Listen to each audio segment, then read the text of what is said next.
할렐루야. 네, 오늘도 좋은 날입니다. 자, 우리 오늘 하나님 말씀은요, 계시록 13장 말씀을 이제 나누겠습니다. 그동안 12장에 대해서 말씀을 쭉 나눴습니다. 12장에서 가장 핵심적인 내용은 1절에 기록해 있는 것처럼 어떤 해를 옷 입은 한 여자가 있었다. 근데 그 여자가 바로 남자 아이를 낳는 그러한 이야기가 쭉 기록되어 있습니다. 그래서 지난 시간에도 계속 반복하면서 바로 여기서 그 해를 입은 한 여자가 누군가, 그 여자는 바로 하나님께 구속받은 모든 하나님 백성 전체를 말한다.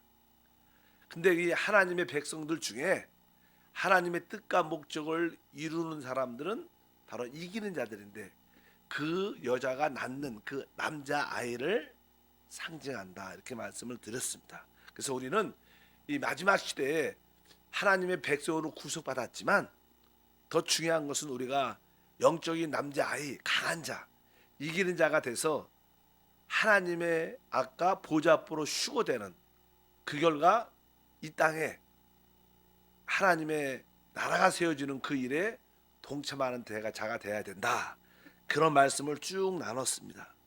다시 한번 짧게 이야기하면요, 이 지금까지 역대로 하나님께 구속받은 하나님 많은 백성들이 있습니다. 그럴지라도 하나님이 구속받은 많은 백성들이 있을지라도 그 안에서 승리하는 자가 되는 것은 그렇게 많지 않다고 하는 것을 우리가 알아야 된다. 예를 들어서 이스라엘 나라를 한번 생각해 보면요, 이스라엘 나라는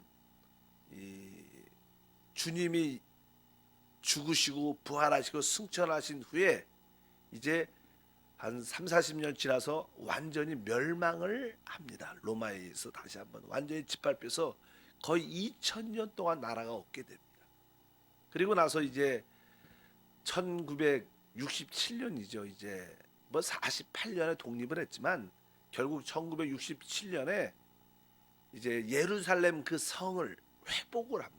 회복을 하면서 이제 흩어졌던 유대인들이 돌아오죠. 근데 보통 이스라엘 백성들, 특별히 유대인들의 인구 숫자가 보통 이제 통계적으로 보면 1,500만쯤 될 거다, 이렇게 생각. 1,500만, 1,300만에서 1,500만쯤 될 거다, 이렇게 생각을 하는데, 실제로 이제 팔레스타인 그 땅에, 회복된 그 땅에 유대인들이 살고 있는 인구는 300만이 좀 안 될 겁니다. 그 1,500만, 1,400만이라고 중간에 1,300, 1,400만의 이스라엘 백성들이 있을지라도 그들이 사실 다 하나님께 택함 받은 하나님 백성들이지만, 그들이 그 팔레스타인, 지금 이스라엘 그 땅에 돌아와서 있는 사람들은 사실 300만이 안 되는 그런 숫자입니다. 대부분 사람들은 많은 나라에 흩어져 있고 주로 미국에 많이 살죠. 그래서 미국의 아주 재력가로, 금융가로 최고에서 미국을 이끌어가는 사람들이 많습니다. 그래도 그들은 미국에 살지, 미국의 시민권으로 살지 그 팔레스타인, 이스라엘로 돌아오지 않았어요. 그들도 하나님 백성이고 유대인들이지만 하나님의 이스라엘이라고 말하기는 어려워. 왜? 그들은 나도 하나님, 여호와 하나님을 알고 율법을 지키고 그렇게 그냥 말을 해도 그들은 실제로 다른 데 살죠.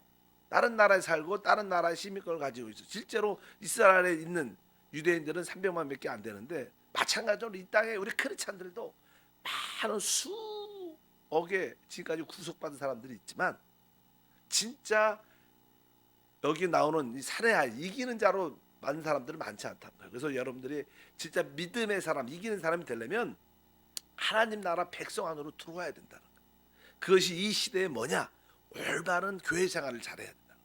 우리 교회가 이 시대에 하나님의 나라인 줄 믿습니다. 그래서 여러분들이 합당한 올바른 믿음의 생활, 교구나 기간이나 봉사나 같이 서로 교제하고 예배하고 이렇게 하나된 그런 생활을 할 때 우리가 진짜 하나님의 나라고, 그리고 바로 우리가 이기는 자고 영적인 강한 남자애가 될 수 있다. 기본 그런 원칙을 우리가 알고 있어야, 구속받은 것만 만족하지 말고, 이스라엘 나라가 회복됐지만 그 참된 그 나라로 돌아온 사람들은 많지 않아.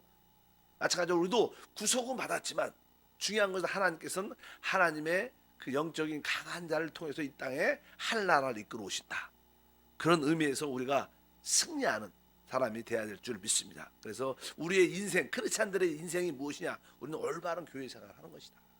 그래서 서로 기쁨으로 감사함으로 같이 어려울 때 신방하고 같이 기도하고 예배하면서 또 봉사하면서 복음 전파, 지역 봉화와 선교를 감당할 때 우리는 영적인 남자아이로 이기는 자로 딱 세워져서 하나님께 영광이고 하나님의 큰 축복을 누리게 될 줄 믿습니다. 그래서 우리가 12장은 그런 기본적인 전제에 대한 이해를 가지고 있어야 된다. 그래서 그 여자와 그 여자가 낳은 남자아이가 누구인가?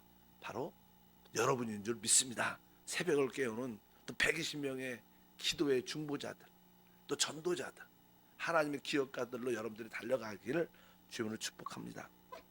이제 13장 우리 1절 한번 읽어보면, 내가 보니 바다에 한 짐승이 나오는데 뿔이 열이요 머리가 7이라. 그 뿔에는 10 왕관이 있고 그 머리들에는 신성모독하는 이름들도 있더라. 그러면서 이제 13장에는 이제 아까 12장에는 아까도 말했지만 그 여자에 대한 이야기 나오고 그 여자를 삼키려고 해하려는 어떤 용에 대한 사단에 대한 설명이 쭉 기록되어 있습니다. 하늘의 전쟁이 있다. 그래서 사단이 있고 또 사단에 붙잡혀서 쓰임 받는 적 그리스도가 있습니다. 그 다음에 거짓 선자. 우리 하나님도 이렇게 삼위일체 하나님 아십니까? 성부와 성자와 성령 이런 것처럼 이 사단도 사단과 적그리스도와 거짓 선자가 있어갖고 이 세상을 멸망으로 이끌어갑니다. 그래서 우리가 사단과 적그리스도와 거짓 선자들이 얼마나 요즘 많습니다. 이런 사람들이 이 세상을 멸망케 하는 것을 알아야 되는 것처럼 여기에 이제 13장에는 이제 적그리스도가 어디서 올라오는가, 어디서 생기는가 그런 말씀이 기록되어 있어요.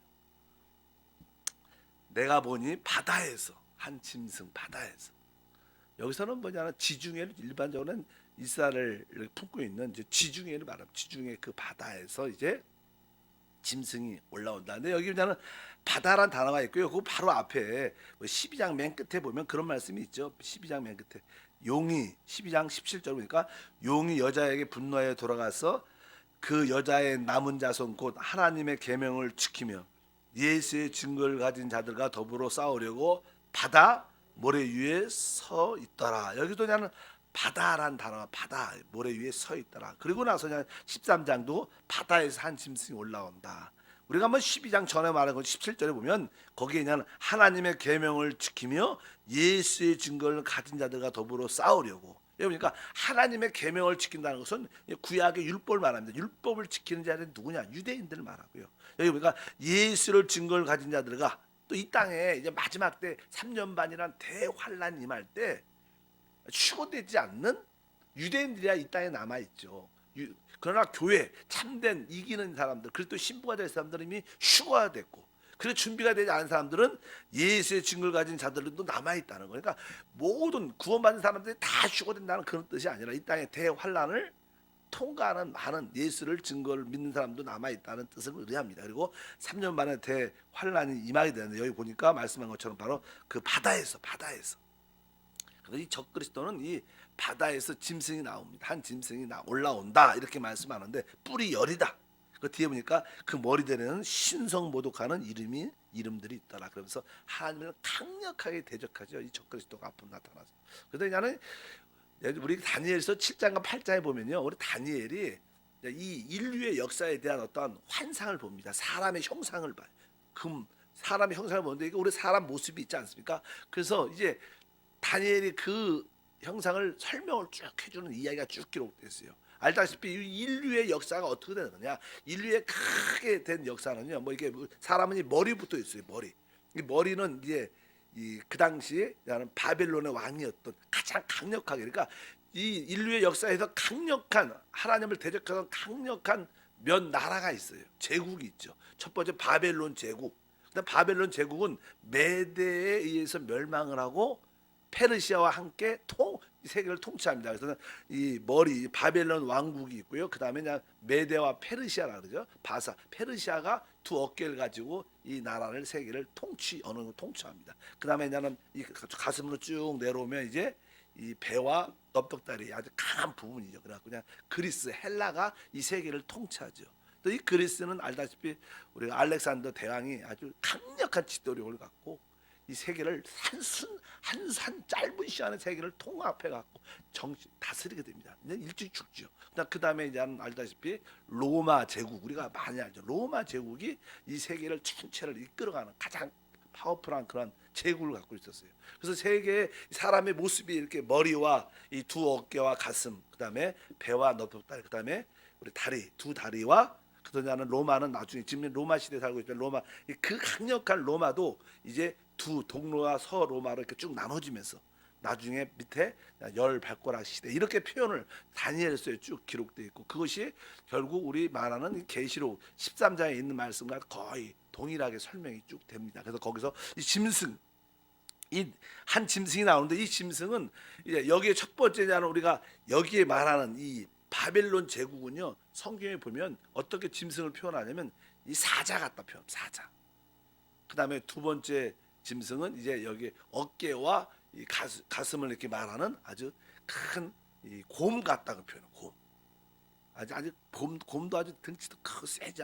세 번째는 나는 헬라 그리스 그 제국은 헬라 제국은 따로 자는 표범처럼 아주 날렵해 갖고 한 순간에 세계를 지배한다. 이런 설명을 쭉 하고 네 번째 그 짐승을 설명할 때 그 짐승의 모습이 이렇습니다. 그러니까 어떤 짐승이나 말로 짐승이나 설명을 하지 않고 뭐 이렇게 사자 같은데 곰 같은데 이렇게 또 표범 같은데 이런 표현을 하지만 네 번째 짐승에 대해서는 이제 설명을 하는데 그 짐승의 모습이 뿔이 열이고 머리가 일곱이고 그 뿔에는 여러 왕관이 있고 그 머리들에는 신성한 모독하는 이름들이 있더라. 이런 표현을 쭉 하면서 이제 앞으로 이 적그리스도가 어디에서 올라올 것인가 그런 설명을 쭉 합니다. 근데 그는 자는 이 다니엘서에 보면 진짜 아주 강하고 뭐 뒤에 보면 어떤 얘기가 나오냐면 다니엘서 나오면 다니엘서 보면 막 그 이는 쇠로 돼 있고 아주 막 노수로 발톱이 돼 있고 막 세계를 강력하게 지배할 뿐만 아니라 아주 세계를 멸망시키려고 작정한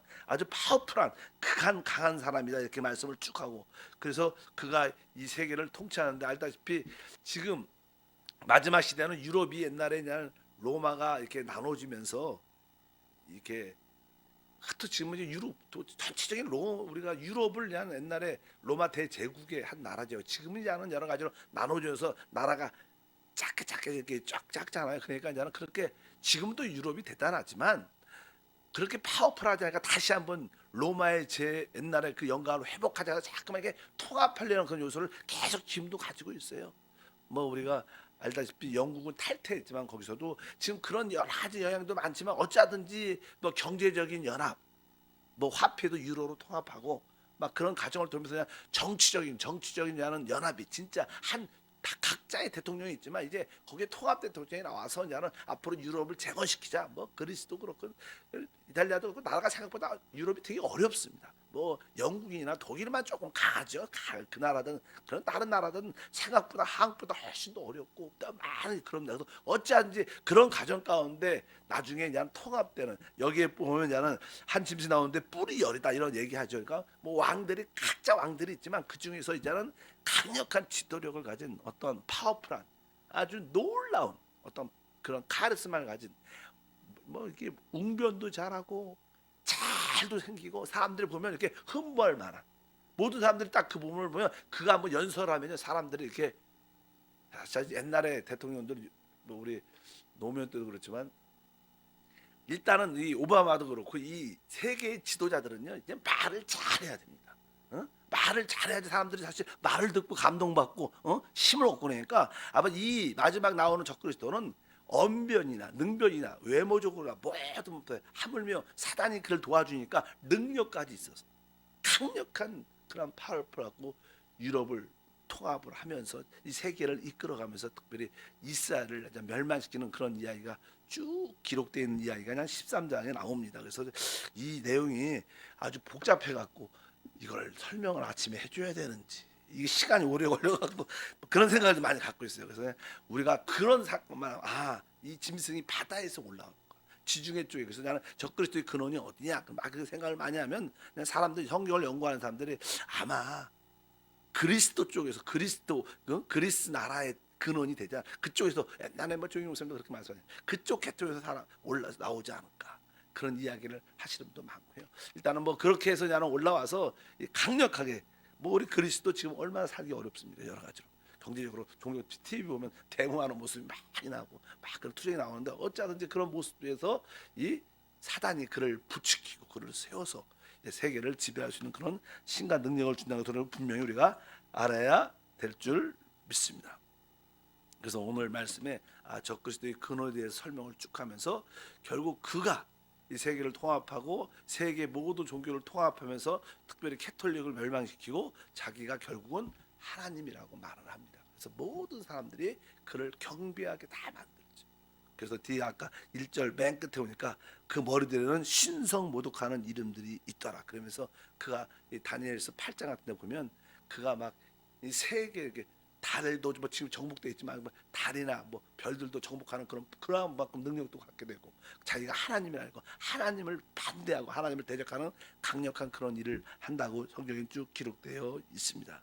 그래서 이 다니엘서 지난번에 9장에 보면 이스라엘 위해서 71회를 예비했다. 그래서 62일에는 이미 지나갔고 특별히 나는 7일가 남았는데 7일가 이미 예수님 오시기까지 7일가 또 지나갔고 마지막 한 일회가 남았는데 7년 남았는데 이스라엘 위해서는 이스라엘 나라에서 그래서 그냥 이스라엘이 마지막 그 7년 기간 동안에 적그리스도와 7년 계약을 맺고 그동안 3년 반은 아주 평화하고 좋은 관계에 있다가 이제 3년 반이 딱 지나가서 이스라엘 백성들이 하나님의 성전에서 예배드리는 것을 금지하면서 자기가 하나님이라고 말하면서 모든 이스라엘을 멸망시키는 세계를 통합하는 그런 이야기가 사실 뒤에 있는 이야기들의 주된 내용들입니다.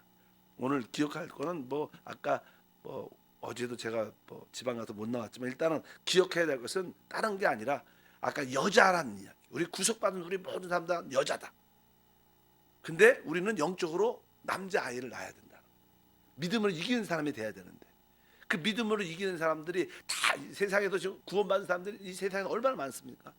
그들은 그러나 올바른 교회 생활을 하지 않고 교회 하나님 나라에 합당한 삶을 살지 않아요.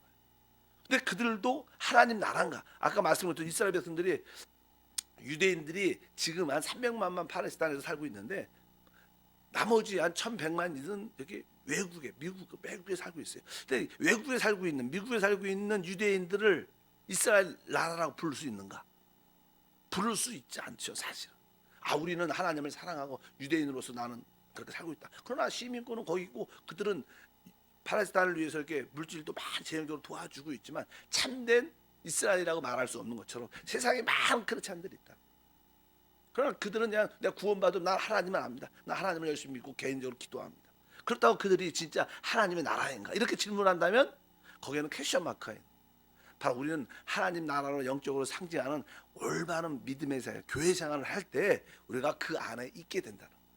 그래서 여러분들이 그 안에 있을 때 여러분들이 영적으로 강하고 승리하는 자가 된다. 그래서 제가 여러분들이 늘 강조하는 게 올바른 교회 생활이 얼마나 중요한지 그것만이 우리를 지킬 수 있고 그 교회 생활이 바로 우리의 영적인 성벽이 돼서 원수로부터 우리를 하나님 축복을 누리지 못하는 것을 다 막아주는 줄 믿습니다. 그렇지 않고 그냥 개인적인 신앙생활 하면요 고난과 환난과 승리할 수 있지 않습니다. 항상 사단은 구원받은 후에도 역사하고 있어요. 어떤 역사? 하나님의 온전한 축복을 누리지 못하러 강력하게 역사하고 있는데 바로 여러분들이 올바른 교회 생활할 때 바로 여러분이 영적인 하나님의 성벽이 되주셔서 우리는 승리하게 하는 역사가 나타날 줄 믿습니다. 내일부터는 다시 한번 이 짐승에 대해서 자세히 말씀을 나누겠습니다. 기도하겠습니다. 하나님 아버지 감사합니다. 늘 새벽을 깨우는 기도의 영적인 남자아이로 태어난 우리를 불러주심을 감사합니다. 이 마지막 시대에 하나님의 나라를 이 땅에 이끌어올 수 있는 이기는 자가 되게 도와주시고 우리에게 영적인 분별력을 더해 주셔서 이 세상의 통치와 역사와 또한 이제 적그리스도의 근원을 깨달아 분별하고 대적할 수 있는 담대한 믿음을 더해 주시고 우리 자신뿐만 아니라 우리 온 가족이 우리 한세 모든 성도들이 영적인 남자아이로 세워져서 하나님께 영광 돌리는 승리하게 도와주시옵소서. 오늘도 믿음으로 성령 안에서 기도하기를 소망합니다. 이 성전과 각 가정에 하나님의 기름 부음이 충만하게 도와주시고 영 안에 계신 그리스도를 향하여 주님을 바라보고 기도할 때마다 놀란 응답이 함께 도와 주시옵소서.